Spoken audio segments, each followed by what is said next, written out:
What is going on, everyone? And welcome to the Sports Talk on Tap podcast. We're here. You can find daily videos Monday through Friday covering all the major sports leagues, NHL, MLB, NBA, NFL, whether it be news, highlights, games, all that fun stuff. I'm Jake, that's Nick.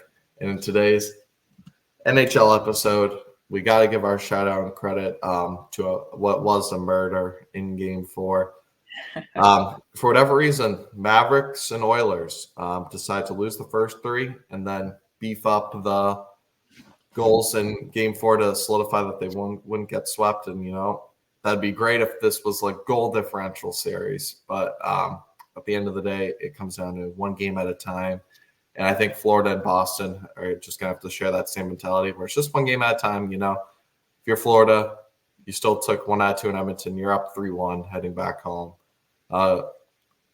Stuart Skinner, shout out to him, actually. You know what? Played great. The Oilers, Nick, you were kind of a couple games late, but this was McDavid's breakout game. 1 goal, 3 assists, 4 total points. Holloway doing his thing. And obviously, like I said, credit Skinner for what he did. And for the Panthers, Bobrovsky got pulled. It was ugly. Just an ugly, ugly game. But you know what? This was Edmonton's statement game.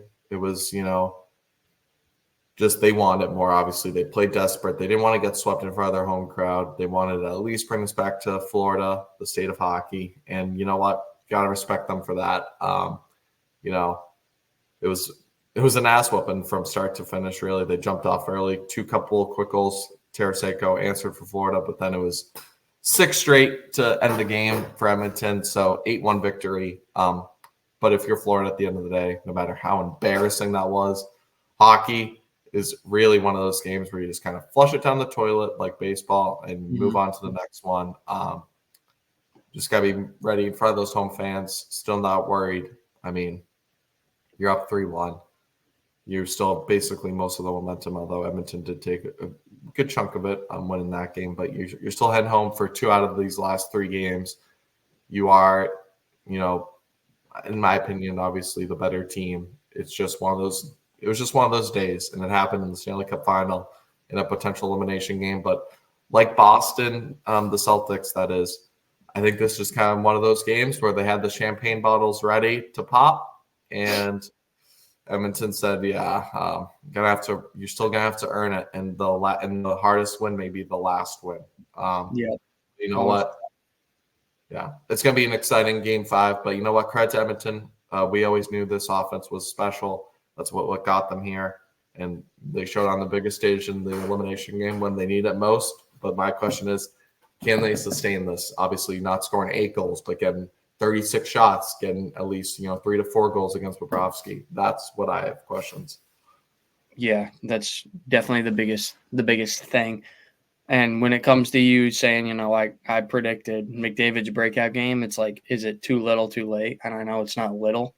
4 points is obviously a great game, but, it would have been nice to do that, in game 2 or 3 when the series was, I don't want to say in hand or somewhat. I can't say the series is out of hand because it's obviously not over, but, 3-1 lead, 3-0 lead is like, okay, he pretty much has to do this every game now because now Florida's realized, okay, like they're not here to F around. They're not going to roll over and die. So now Florida's going to put the pedal to the metal and really try and get this thing closed out in Florida. And to all the fans who are saying, again, that they lost on purpose to go back home, that's not ever true. Like, especially it's either the Celtics and Panthers did a really good job executing that game plan to make everyone believe it, or it's just how about a team like Edmonton or Dallas's capabilities just wouldn't get swept. It's exactly a cute story. I hate that stuff. Obviously, Florida wanted to end it, but it is a mentality thing. As much as the players wanting say we want to end it here, it is you can speak what you think, but always sometimes it just doesn't execute it because in Edmonton's mind, like, this is it. This is our season right here. So they are, as much as desperation you think you're playing with up 3-0, they're playing with even more down 0-3. So it's all a mentality thing in my eyes. But it is kind of funny how those 2 series have kind of like coincided with each other. Right. So who knows? maybe tonight's result will determine the winner of tomorrow's in the hockey game. So with that, Right. You're totally right though. Like, I mean, you probably do get a little bit, lackadaisical up 3-0. Maybe you think it's either going to be a wash or just the team's not going to show up. And on the flip side, the team that's down 0-3 is going to literally play or try to play the best game of their lives just so they don't go home. So it's a huge mentality thing, like you just said. Like you hit it perfectly.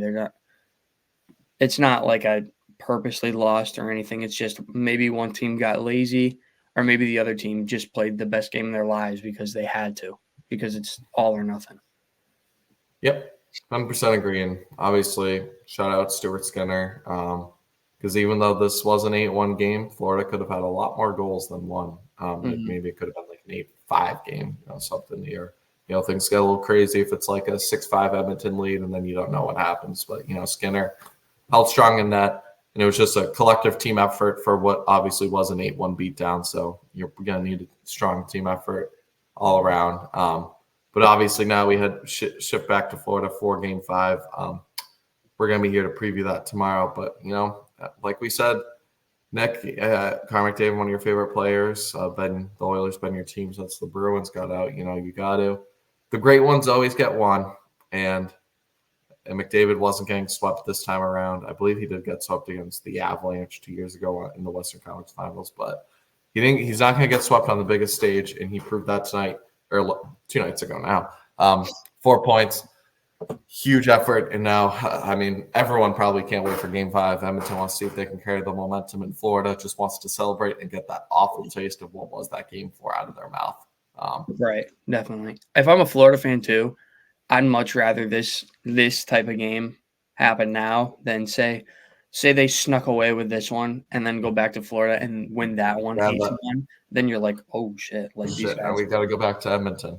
Yeah. So yeah, I'd rather this type of game happen now. But if Edmonton does sneak one out in Florida, win it like 3-2, 4-3, something like that, then you might get a little nervous. But I don't know. I feel like I trust Bobrovsky too much to have any game close to this. Like I don't know if he'll give up 4 goals the rest of the series.